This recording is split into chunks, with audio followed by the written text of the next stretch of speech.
but come to India as a pilgrim. Honorable Principal Ma'am, our Chief Guest Indu Bhushan Bhaiya, our esteemed teachers, dedicated Bhaiyas and Didis, And all our independent friends, good morning to one and all.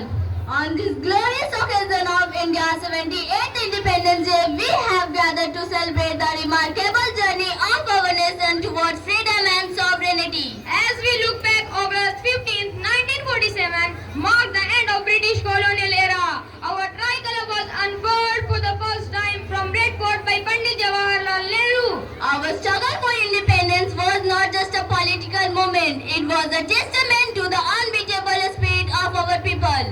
From the non-violent resistance led by Mahatma Gandhi to the bravery of countless others, we stood united in our quest for self-determination. In this long run, India has developed significantly. India has promoted progressive steps to promote gender equality. Prohibited dowry had launched many programs like Beti Bachao, Beti Padhao. India has become world's fifth largest economy. White Revolution and Green Revolution has made our country self-sufficient in food. Our country has become self-reliant in defense. ISRO and DRDO has contributed significantly in the growth story of India.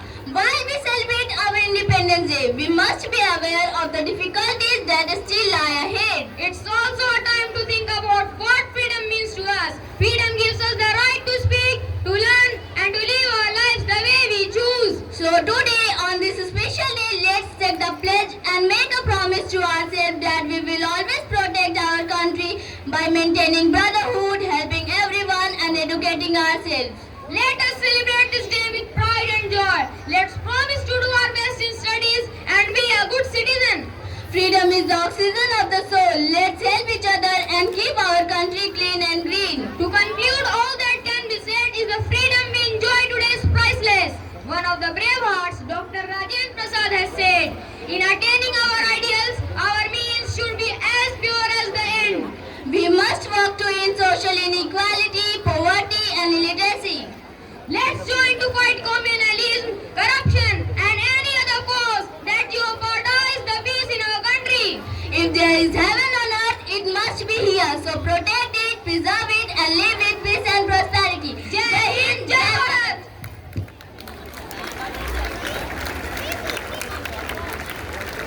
Give a huge round of applause for this.